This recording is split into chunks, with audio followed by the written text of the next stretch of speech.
We're going to move on with our third speaker from the first half of this session, and his name is Meir Wigoder. He is from the School of Communication at Sapir College in Sderot and the Faculty of the Arts at Tel Aviv University. The title of Meir's lecture will be The Intermediary Spaces of Wafa Bilal's The Ashes series. Meir, thank you.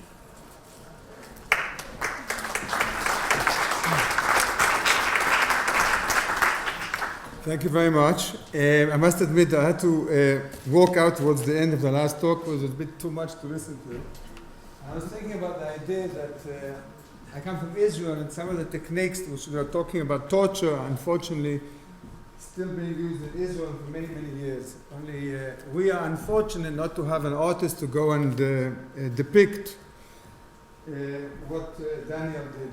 And there's a kind of interesting, the two talks until now, I think raise a lot of, I'm not actually dealing with it here, but they raise theoretical issues about the difference between, I think, what Daniel is doing still within the discourse of testimony, and what Bilal is doing, which is already bringing in the whole discourse of forensic, which is something which is taking place now also in theoretical discussions, and the idea that the forensic is taking place in a kind of a gallery in which you're supposed to go in, walk in. You never see the pictures in the beginning. You only see the kind of monumental white columns, and then you walk and you have to turn around and see the images and kind of face them, and you don't see them directly. And the fact that Daniel's work is in the corridor, which I think is, I don't know if it's done purposefully or not, but it has an interesting way of being in the corridor, because if you think about it, most of these testimonies were taken in transitional spaces. They were taken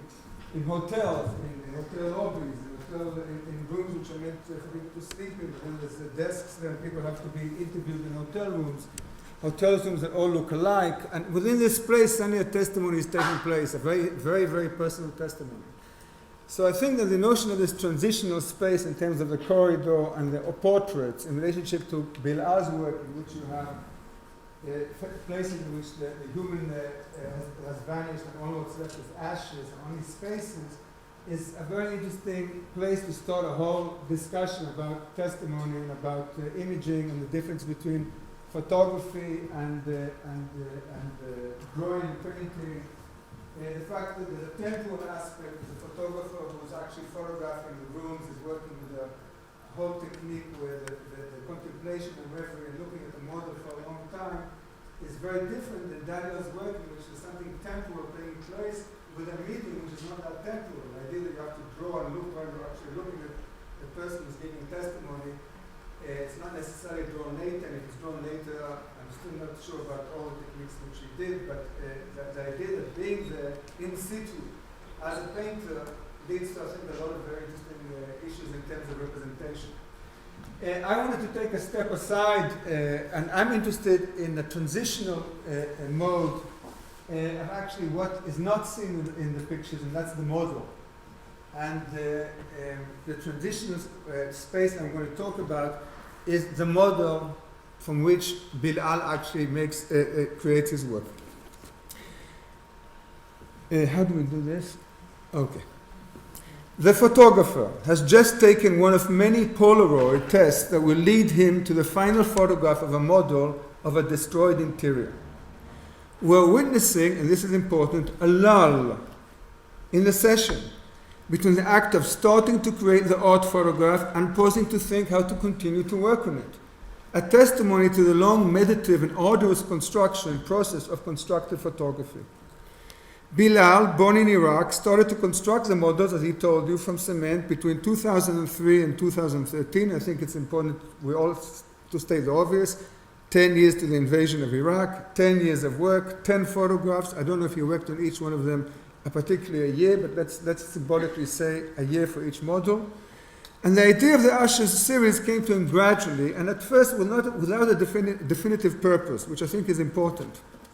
Witnessing from afar the tragedy that befallen his native country spurred him to start building models in order to engage in a reconstructive act as an antithetical gesture to the sites of destruction and death in the wake of war.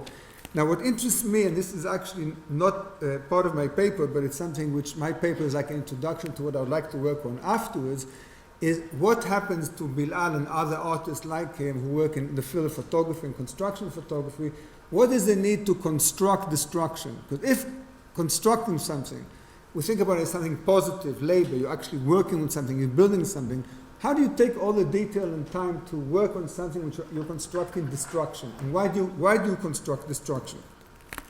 One can construe this as a therapeutic act of mourning for the loss of close family members and for his own identification with the pain of his fellow countrymen. The Ashes series mediates between two spheres of experience, as Bilal, also in the lecture he gave before, in the talk, speaks about the difference between the conflict zone and the comfort zone. The former is characterized by the way in which armed conflicts and civil strife generate news images that propagate in the media and quickly lose their meaning, leaving viewers either numb or indifferent but rarely reflective. The latter is exemplified by the way the editorial and self-censoring choice of war images becomes sanitized. Such images are incapable, for example, of conveying to the broad public the responsibility of the US Army for killing so many innocent civilians in Iraq and Afghanistan, nor were they allowed for a long time to show the images of US Army soldiers flown back in body bags for fear of turning public opinion against the war. So I just want to remind you of, just a few images of the series, just that you've seen a few. I'm just going to show you some more. This is the example of the way Bilal works in relationship between the photojournalistic image and the model. The human people there, the soldiers, are taken out. This is another example. I think this photograph on the side is interesting also because the person who's taking the photograph inside the image is a soldier. And I think the way he's pointing the camera is actually something which we could think about in terms of a gun, of shooting, of course. But there's also something about this figure, which I'll talk about after, which has to do with a miniature. The idea of something very, very small in relationship to the rest of the work. And there's David Levinthal's work with toys, where he took toys in which Americans were buying toys to play of Iraqi soldiers and created war by photographing these toys, and then he asked American soldiers to write about their experience of actually fighting in Iraq.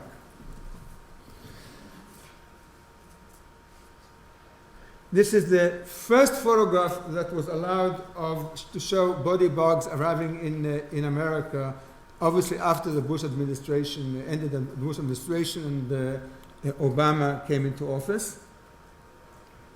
And this is the area I'm going to talk to you about now. I'm interested in this relationship between the camera, how it's left by its own. The photographer looks at the Polaroid, walks away. The camera is looking at the model. The size of the model in relationship to the rest of the working environment of the artist is shown here in a very good way. And obviously the big transition is that once it's photographed in the camera and you present it in a very, very big picture, you lose actually the base, not only the reference from where it actually came from, you lose the actual notion of what actually is the model itself, which was the basis for why these photographs were taken in the first place. So let us just remind ourselves of this space. I said there's the comfort zone on the one hand, there's then the war zone, and I'm talking about this zone, which is, I call it an intermediary zone. I use the term intermediary zone not only to typify the meditative process in which the photographer turns into a craftsman who needs to pay great attention to small details of a miniaturized world, but especially because the model never gets displayed. And this transitional object, if you can think also of a Winnicottian psychological term, a transitional object has also meanings which I don't want to get into now, but I'm using that term, which stands as an intersection between the art image that has yet not been produced and the photojournalistic image, or the imagined image, which forms the basis for the creative process of the entire Ashes series. Now, of interest to me at this moment is this transitional space, because if you think about it, traditionally photography and photographers, we think about them in terms of disembodied eye, a vision. It's nothing to do with craft. The whole discussion between art photography and photography has always been, since the 19th century, between the fact that it's a mechanical instrument, the photographer is an eye, has no mark of his individuality, and of course it changed in the debates in art history a long time afterwards in many different ways, and between the moment in which the photographer becomes a craftsman. And this notion of craft, which has to do with a long time building something, and to do with what Bilal said to you before in the talk, he needs to slow things down. I think it's a lovely expression he used. What does it mean to slow things down and look at something for a very, very long time? And this is something which I want to actually theoreticize, because I think it's something we have to think about in relationship to digital culture now, and to how we actually deal with the dissemination of images. So what we have here actually is physical mark, labor. We have something elusive, obviously, construction space, but we also have now something which is determined by the simulacra, in which our entire understanding of the photographic index is in question. So a reading of these spaces of transition must be understood in the phenomenological context to the model miniatures played over centuries in Western art. Briefly, for our purposes at the moment, I want to define the miniature and refer to Susan Stewart's characterization of it, in which she claims that a miniature does not take part in any lived historical time. Instead, and I quote, "The reduction in scale which the miniature represents skews the time and space relations of the everyday life world, and as an object consumed, the miniature finds its use value transformed into an infinite time of reverie." In other words, the miniature tends to emphasize spatial rather than temporal relations, and it is aligned more with a tableau rather than with narrative, offering the viewer a place for fantasy. The miniature's ability to create another time, outside time of everyday life, which some writers associate with transcendence, leads us to wonder what is expected of the viewers when they observe the miniature, especially for a long time, during reverie. For that, I went and thought of Gaston Bachelard's writing about the poetics of space, and there he likens the use of the magnifying glass to the experience of looking at the miniature, because there's a need to look at the details. It makes such a process conducive for reverie, and I quote why: "To use a magnifying glass is to pay attention, but isn't paying attention already having a magnifying glass?" he asks. Attention by itself is an enlarging glass. Now, I want to liken Bachelard's characterization of the role magnifying glass plays in engaging our reveries to the action of the camera, in this case, recording a model. The miniature invites us to look down, come close, peek into a world whose stillness reminds us of a self-enclosed world, which, as Stewart remarks, characterizes the dollhouse as we can only stand outside, looking in, experiencing a type of tragic distance. On the other hand, the large photos hanging in the gallery space invite us to face them in a different formal way, in a frontal manner, because we have to take into account the architectural setting in which they are placed. I want to trace as an example, a case study at the moment, one method of inquiry that would be applied to the journey that these images can take. First of all, I want to just show you an image of the studio setting. A small image Sidney Sherman has done of herself looking at the doll's house, the place of fascination. And I would like now to make this comparison between the Wafa Bilal, one of his first images on the chair, and the photograph of Robert Nickelsberg that he based it on. So here we have two photographs of a ruined room in Saddam Hussein's Salam Palace. One is a photojournalistic image by Robert Nickelsberg. The other one is Wafa's Bilal interpretation. And can we ask ourselves, at first glance, can we really tell which is the model and which is the real location?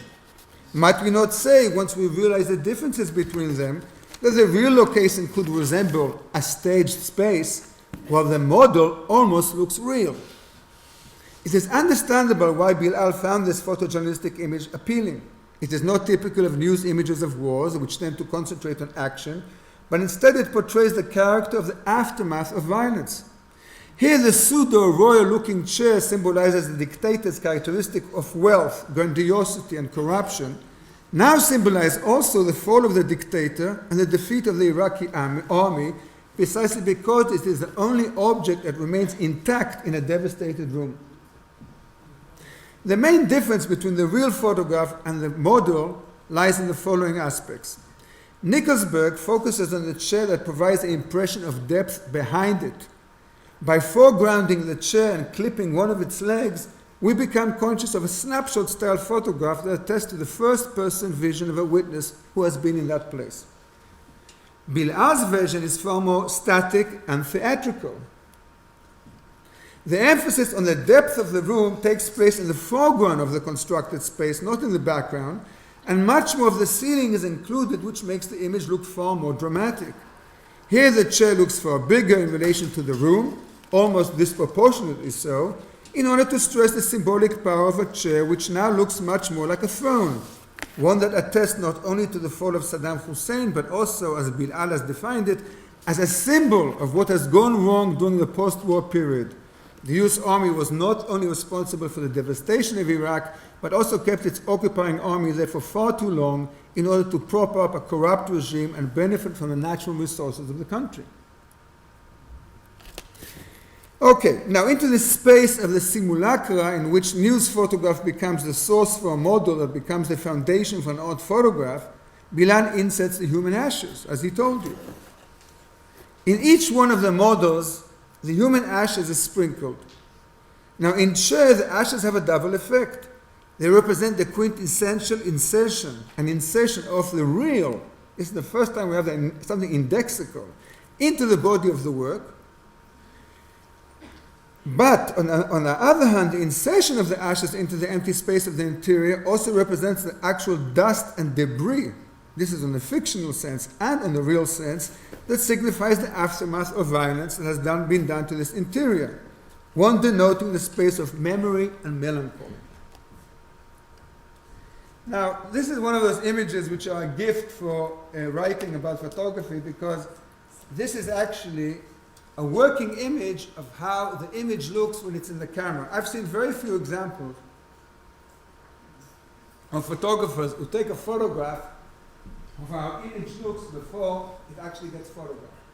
So I want you to think about this, not in terms of an image that the artist takes of how an image looks like in the camera before it's photographed. I want you to forget the fact that you're seeing this as an image which was taken by someone. Just think about this as the image which lies in the ground glass of the camera. This is how the photographer sees it. Now this for me was a clue. It helped me think about the idea of this transitional space which I'm trying to think about, which later, if I have some time, I'll try and show you how we can actually translate it into political thought and into analysis beyond the actual formal analysis of the photographs. Okay. So this ghostly image, which shows us the model through the viewfinder of the medium-range camera, is barely visible in a murky sea of darkness. It illustrates a liminal space in which the image lies in wait, an in-between space inside the camera that is no longer the model per se, and is also not yet the image of the model that will be registered by light rays on the plane of the negative film. This evanescent image represents the hidden unconscious link between the artistic and the factual, between the transcendent and the political image. It is an ungraspable image that always remains in the dark layers of invisibility, precisely because it points out the limits of what photography can convey to us. Although it is typified by an acute sense of stillness, in which the image appears to us as if it was retreating slowly into complete invisibility, it nevertheless aroused in my thought associations with movement of the cinematic medium. In the framework of the prehistory of cinema, I imagine the phantasmagoric patterns of the light and shadows shimmering on a wall like the effect of a candle whose short wick causes the flame to flicker madly moments before it suddenly gasps and dies out, leaving us in utter darkness. It also recalled the effect of another sort of flicker, that of the early silent movies, especially when the film has sprung out of the projector's sprocket holes, causing black lines to appear on the screen and remind the viewers that the cinematic movement was created by many pictograms. In this sense, I see all 10 images in the series act in a similar way. They are both literally and metaphorically the dark intervals in a roll of negative film that separate one filmic still from another in today's maddening fast world of disseminated images, whose purpose is to shock and numb us, but hardly ever to suspend our attention and make us stop and contemplate what we're seeing.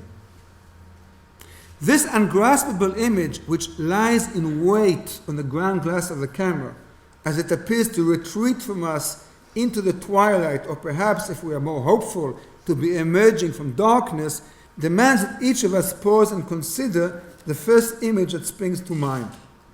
Now, image that sprang into my mind is that of waterboarding, but as Daniel spoke about it so wonderfully, and as Bilal gave the examples, I don't want to repeat it, but there was this idea of the cloth very close to the mouth, the loss of vision, the inability to breathe, and this moment of loss of consciousness between conscious and unconscious. And that's how I actually read this image before, it's interesting that we arrived in different ways to this image of waterboarding. How am I doing with time? Well, how much time? 15 minutes. I'm surprised. That's never happened to me. Don't worry, I'll use every minute of it. Okay. I'm so shocked that I'm concluding that I'm baffled, Sammy. Okay. But no way, I have my extras. I have more stuff, so I'm happy. Okay. So, I have chosen to end this talk. I have to bring some humor into this. This is a heavy day here. Okay. Let's go. I have chosen to end this talk with another photograph of the intermediary zone of Bilal's studio. I was fascinated by the contrast between the panoramic photograph and the subject of the photo that shows the artist sitting in the interior of his workspace among the models. Bilal chooses to have himself represented here as an artist who prefers to look inwards. This is conveyed by the way he sits by the desk, slightly bent and concentrating, his back turned to us and to the outside world, manifested by all the windows that enable so much daylight to enter the studio. The association that came to my mind when I did this, actually I just entered this image yesterday, was of Vermeer's astronomer. This idea that 17th century painting, you have the window, the daylight, but he's not looking out the window, he's not looking through the camera obscura, he's not looking at the real representation, he's looking at the model, he's touching the model. And 17th century painting had a lot to do with mapping and with modeling. So I like this idea of interiority. You're next to the window, but you're not looking at the window. This image, the image before, of course, I'm going back to this image. This image enables us to summarize the discussion. I started by noticing a lull in which the model and the camera are left alone while the photographer checks the Polaroid test. Polaroid we relate to daylight, snap photography, family snaps, something very quick, not to something to do with studio photography. This lull represents to me a space of delay, opened up a few possible paradigms. First paradigm, the construction of miniature models, was contrasted to the large art gallery images, pondering on the nuances between the photographer's meditative process of work and his invitation for us to contemplate the pictures in the gallery. That would need a whole way of thinking. What's the difference between reverie and contemplation? How do you make a spectator come and contemplate a photograph? This is a whole construction which I don't have time to do here. And we have the immediate subjective character of the photojournalistic image, which Robert did, Nickelsberg, which is part of an embedded style reporting that was shown us the difference between his personal, more photographic witnessing reporting and the detached way in which Bilal shows us the models as if he was not there actually. So in sum, one could say that the intermediary zone, which I have characterized as a real place, a state of mind, a suspended area between two different types of presentation, is an area in which reverie can occur precisely because such spaces are associated mainly with waiting rather than with action. And this brings me to the idea, finally, to emphasize the importance of this transitional space of stillness and quietude. I'm thinking of the notion of the interval. What is an interval? What does it mean to take that moment of the interval? And interval, interruptions, silence, reverie. And I was thinking actually of two writers, and I'm going to quote you from their work just to give you a little closure on this point. First of all, an interruption, explains Maurice Blanchot, is necessary in a conversation in order to understand things. An interruption introduces between two persons a space of waiting, and it is a silence that encourages the discourse to move on. Jean-Luc Nancy reaffirms this by claiming, and I quote, "It is because of the interval that everything is possible and impossible. In it we begin to speak, and it is what remains when we've finished the interval. If we weren't for the interval, there would be neither together nor apart. The interval, the pause, the lull, the suspended image of a chair in a destroyed interior, and on the ground glass of the camera are the principles on which the entire idea of the Asher series is premised, according to how I see it, of course.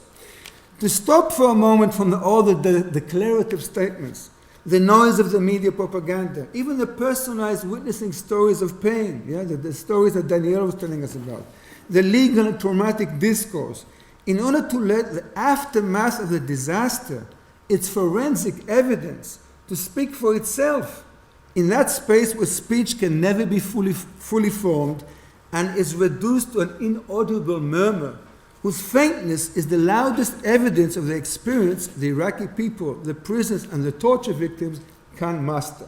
So this is how I've organized my talk. Now, I want to just, how much time do I have? 10 minutes?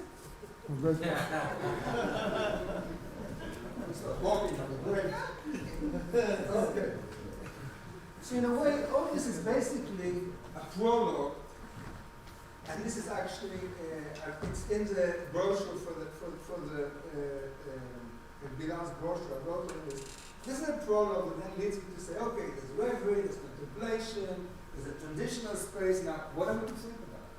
Okay, so we've got the format. At least I'm trying to find the format somewhere to begin thinking. So this is where I am. Now I just ask, what am I going to do from now? What's the next stage? So I thought the next stage is how to politicize this moment and move out of this model discourse, photography discourse, art discourse. And I went and asked Bilal who took this photograph of the photojournalist Robert's photograph. He told me, and I contacted the person, and then I found out the date of the photograph, which we didn't have in the beginning.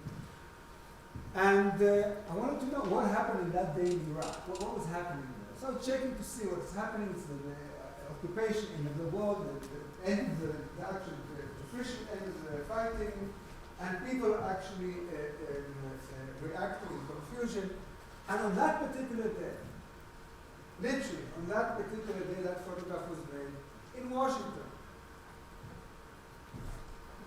This quote by the Secretary of State, not Secretary of Defense at the time, Rumsfeld.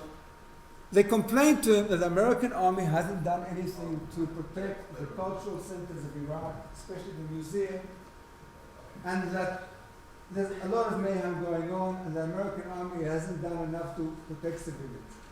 And one of the famous quotes from the war, I'm sure you know better than I do, is when Rumsfeld said, "Look, you're taking it out of context and exaggerating. I'm driving this cameraman man, he doesn't know how to follow me. I'm sorry that I'm moving so much." And he says to them, "You're making a mistake. In television, there's a loop. So when you see a loop many times, you think that one person is stealing many people are stealing many things. But actually, it's one person stealing it, that's all."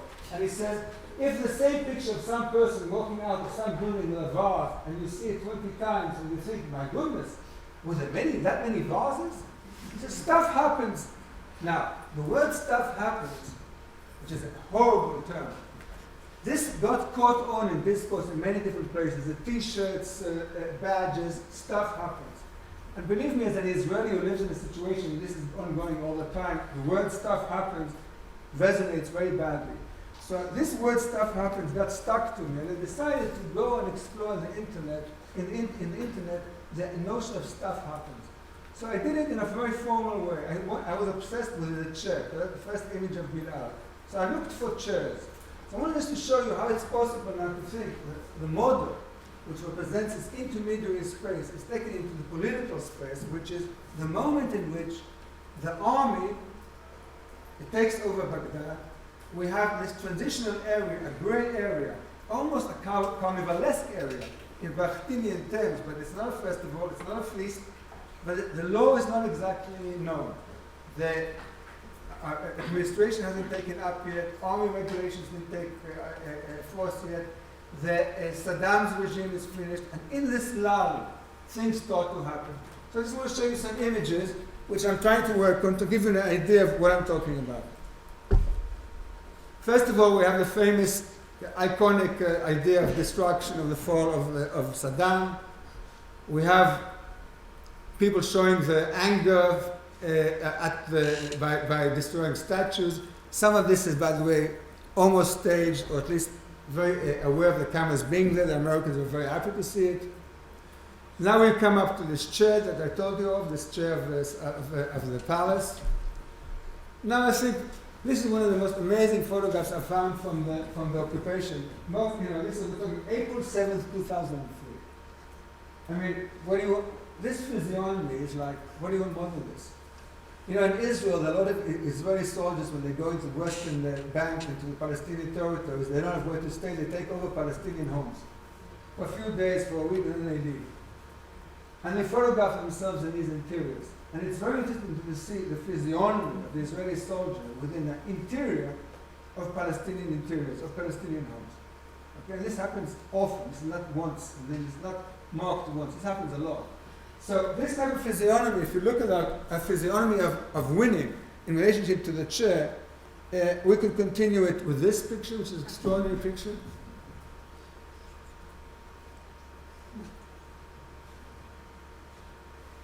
Now, American servicemen who wanted to mark their own situation, they started a performative photograph. So I took this from websites of American regiments which were in Iraq. So the same chair serviced different people to sit in the chair.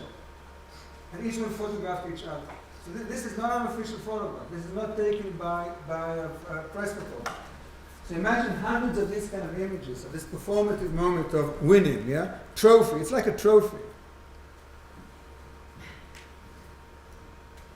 Can we darken the lights a bit? It would be helpful. Just a bit. Yeah. This one. Thank you very much.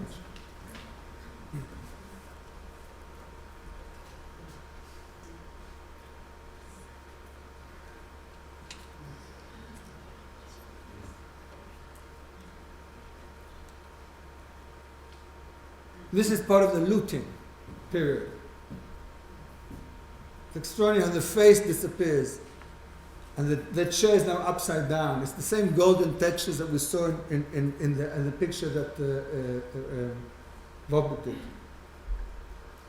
Sorry, I'm going in the wrong direction. It's the apple. The new apple, anyone who knows about that, yeah. Wrong direction. What's happening now? I'm going again in the wrong direction. Now I'm really confused. Okay.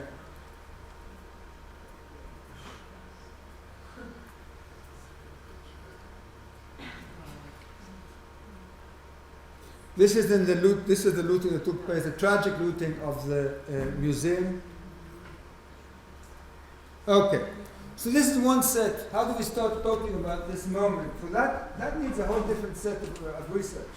Of trying to understand the discourse that took place, or the break of rules and discourse at this moment of the looting. So this chair for me is simply symbolic of this transitional moment.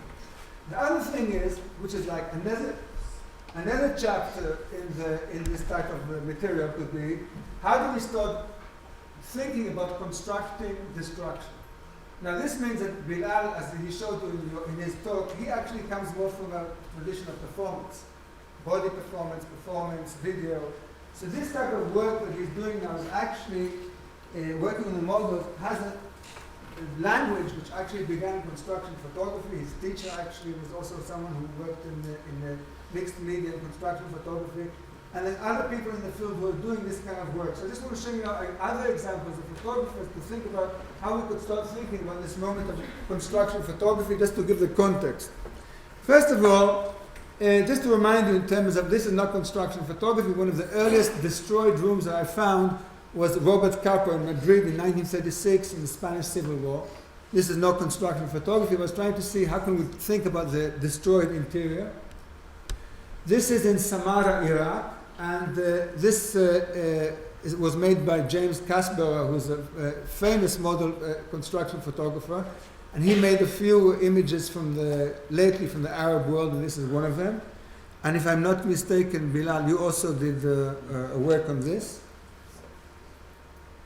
Then the idea is that construction and documentary work together as artists are influenced by documentary pictures, or you could say also that photojournalists are now very much influenced by artists, and they go and present their work afterwards in galleries and think about how the art will receive them. So if you look at these two images, you know, you can ask yourself back to the question, which is constructed and which is not, which is the real image and which is the model.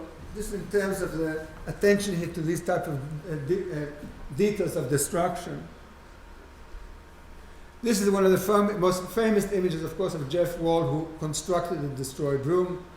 And we could talk about this as a kind of construction, obviously, of the aftermath of violence. This was done as a kind of a box, a transparency. Thomas Demand, of course, has done many of these type of works.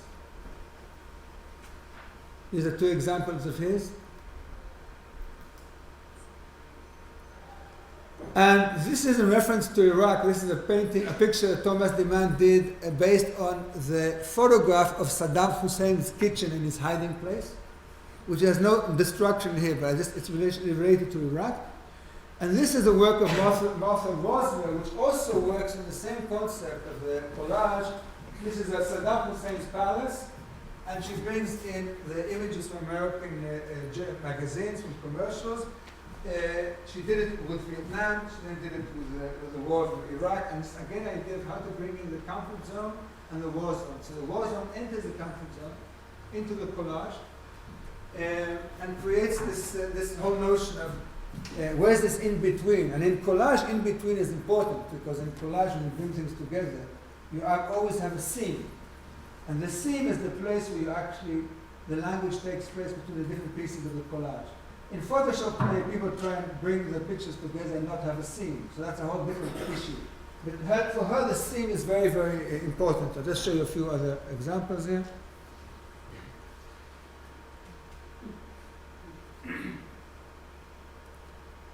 And finally, the person I told you about, David Leventhal, if we're talking about the miniature, so he's taking the toys and he's actually photographing them in relationship to a scene of wars in Iraq by lighting, placing perspectives that make the soldiers look bigger than life, and placing texts, I told you, of soldiers around the subject.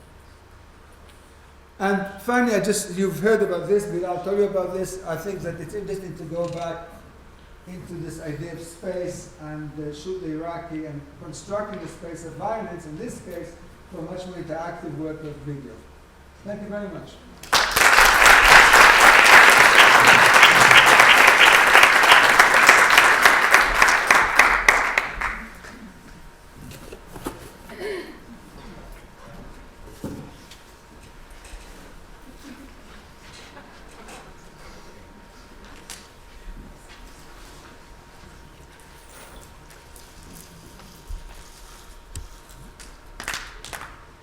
So you see there's still a lot of work to do. This is just the opening. Meir? Yeah. I was interested in the way you talked about the process of photographing the model as part of an intermediary area, which you talked about at one point, partly in terms of an opposition between kind of immediate action and delay. And you were kind of arguing for the importance of delay. And I wonder if you could talk about the politics of that. The reason I say that is sometimes immediate action is associated with politics, right? Rather than to use your term, forensics. Okay. But in this case, it sounded like you were arguing that that actually the politics of the Iraq War, or more generally destructive violence in media requires delay. Okay, so I wonder if you could just talk a little bit more about politics of your conception.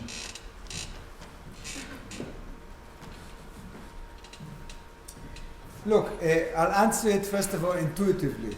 This is the first thing that came to mind. I'm not exactly sure how to answer this in a definitive way. I could just tell you that now I told you I'm working on a book in relation to television, and I'm interested in delay. If everything comes to us so quickly, we bombard with so much images and information, what do? Do we turn off the television? Do we read the newspaper the day afterwards, like a tactic that I told in a class? I presented a lecture yesterday in a class where I spoke about the tactic of reading a newspaper a few days later. What is the difference between that and reading a newspaper the same day? And I think that delay enables us to be more critical. And in a sense, it's maybe a protection with a certain type of emotional immediate insight. Now, on television, I personally found out that the things that interest me are the moments in which things go wrong. Or not necessarily wrong, even live news. Presenter speaks, asks a question. Now, I heard the question, but the reporter didn't hear the question. There's a second of delay until the reporter hears that question. That second for me is important. Okay, for example, I don't know yet what to do with it critically, it's important. Cameras show us politicians arriving, talking in a live show, giving news, But at the same time, if you go into live news in certain stations where it's unedited, if you actually look at the table of all the microphones before the leader comes in, and people are waiting for him to come in, there's something in that stage space which is framing the talk, which is framing all the speech, which I believe there's something there which we could learn from you before the action happens. You come from the film world, so I could say, think about it in terms of certain directors who go in and cut on action. They go in and out of action and they cut. And there are certain directors who, when you leave the frame, they take a beat. They 1, 2, and then they cut. And that second, after the people leave, and you're still with the camera looking at the empty space the person is left behind, that becomes very important. Now, I think that Bilal's work is about that moment. It's about a certain moment in which the people are not there anymore, they've left the room. Let's look at the room. That's forensic. Okay? That is the camera. Eugene Auger did it, in the 19th century, not on purpose, but he did it. He had the camera, slow speed. It either showed people as ghosts, or it showed empty streets. Now, Benjamin took this idea, and he understood from it that that is a place in relationship to surrealism. Actually, you could think about it as a place where the political side can begin. This is after that, imagine the picture came as caption. Around that, pictures came as fetishes on the wall, as art. So I think that in this smearing, in this delay, in this place where things are actually suspended a bit, there's a place for rumination. Now, rumination is a place in which doubt arouses, on the one hand, and also a place where we give freedom to thought. And I think maybe it's to do with the fact, personally, that when I was younger, I was much more fast-going, thinking about things, and very interested in getting to quick results, opinionated ideas, and to stand on various issues very definitively. And maybe because I'm growing older, maybe I don't know what I'm going through, the idea of suspension interests me because it's the area in which I'm much more interested, and I explained it yesterday in the talk, in asking the questions, in raising doubt. And I think that in doubt, we can find something unexpected. So unexpected has to do with potential. Because I come from a generation, think about 70s, 80s, 90s, a lot of dogmatic political thought, a lot of very definitive ideas. I belong in a country where we had failed processes of all kinds, failed initiatives. So everyone had an idea of what has to happen. And I think that maybe if we cool down a bit, if we just stay silent for a few days, if we just take this delay, I'm not saying that something miraculous will happen, but maybe we'll find out something else, because I think many of us, I can talk about myself, we're stuck in a certain discourse, in a certain place that I'm not sure exactly where to go out to, where to move to, and what to abandon, what to stay with. It's a confusing period. So suspension for me is also the fact that if we're all the time being bombarded, we have to find ways of ruminating. You could go to a library, another person could turn off the music, another person could go for a walk, another person could shut himself from the world and look at a picture and what to write about it. Each one is his own tactics, but it's an idea we want to take some control. So that I would say is I don't know if it answers the question, but that's why I think delay works. And I think that what Bilal has done, for someone who's performed it, and before the cameras, and has people shoot at him for a month, and has all, and he works with his body, and these are very strong stuff. And he goes and he starts to close himself in a place, and he starts working with a model, which is painstaking, which has to do with details. And I think in that space, I don't know what he's meditating about. I'm not trying to be here kind of romantic or transcendental, meditating. I don't know, he might be listening to Arabic music and having a great time. I don't know what he does there. I don't know what he's thinking about. Maybe he's just thinking about the fact that this is not sticking to something. But there's something about. And I also discovered that Bilal has a great sense of humor, which is, I didn't know that. See? But I'm saying that interesting because sometimes the people who come from the most amount of pain and areas of conflict, they have more sense of humor about what's happening than those who are far away from it. So it was a surprise for me to hear all those jokes. I was really pleased with it. So I don't know what happens there. So I'm not trying to use meditate in a way in a kind of romantic sense, meditation, not in a new age sense, not in a religious sense. I'm just thinking about taking some time, before we pull the trigger, just to wait for a second. And I think that waiting, things happen. I think that's all I can say.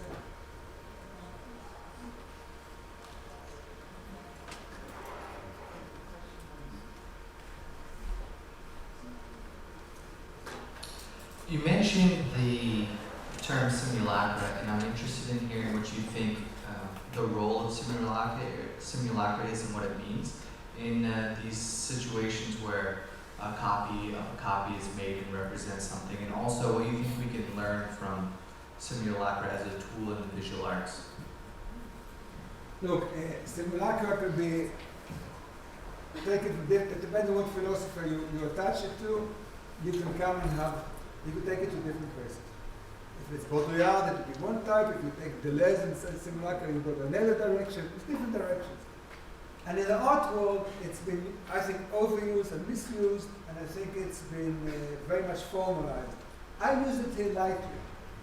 I'm interested here in a moment in which, think about it, an Iraqi artist living in America is actually constructing something that's happening in Iraq through the eyes of an American who goes to Iraq. Now that's already great. Well, what do we start doing with it?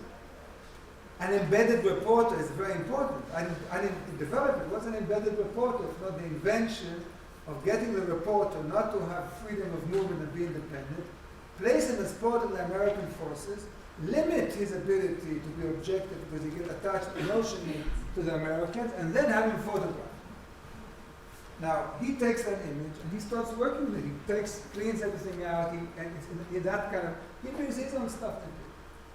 Now, I didn't ask Bilal when I spoke to him many times, what does it mean to you, to your family, what investment you placed into it. I don't think that's important. I mean, it's important for him, but I don't think it's important for understanding it. I do think it's important that the model itself creates a space in which it cancels out, first of all, the referent. No photographic referent of witnessing is about being there, gone, out the window, okay?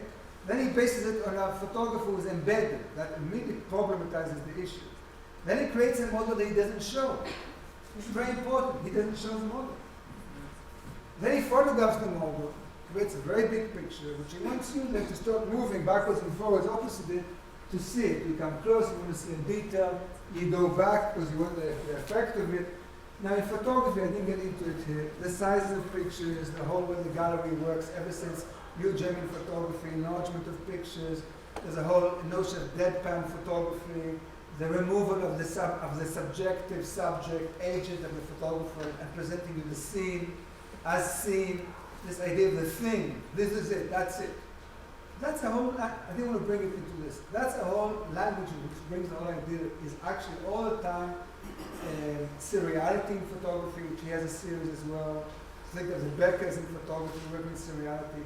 All this time, all we have is attention about subject, object, photography, reality, forensic, testimony. All these things, I think, are placed in this area of doubt, in this lingering moment. And I think that in this lingering moment of the that's why for me the idea that he doesn't look at through the camera, he looks away to look at the Polaroid, and the camera is suddenly left, and looking at the camera by itself interested me. And this I didn't bring into this lecture. This is something I'm working on as well. I'm working into it, and that is what happens when you leave a camera. You just leave the camera opposite the model. But don't forget, the model, the camera is straight directly towards the model. Which means the camera becomes the fourth wall of a model and is transparent. If in only one photograph Bilal took the camera in the cell and he places the bit on the side, the moment you place the camera a bit on the side and you include the lip, the ridge in which you actually want to see through, you create a subjective view. You create a notion that says someone is looking at the model. So if you're placing a camera at a model and you're not positioning a subject before it, and then you're blowing it up based on a space which you don't actually see, it has nothing to do with reality, that introduces another space. So for me, in that sense, very loosely, the simulacra would be at that point a potential for another space yet not to be seen, which we have to think about. And it doesn't stop at the photograph.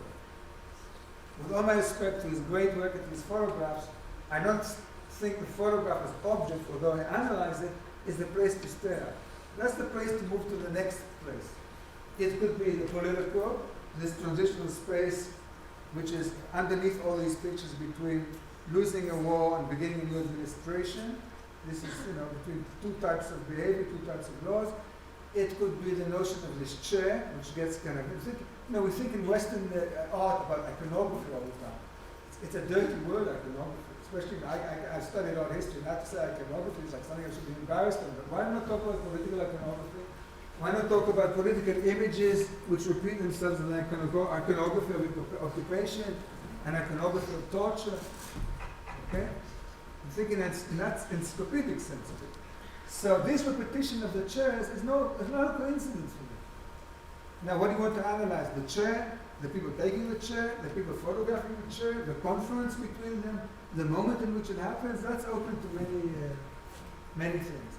But for me, the simulacra, I'll just leave it like that, floating. I don't want to nail it exactly into a term. And I hope it answers a bit of your question. I got the red alert here.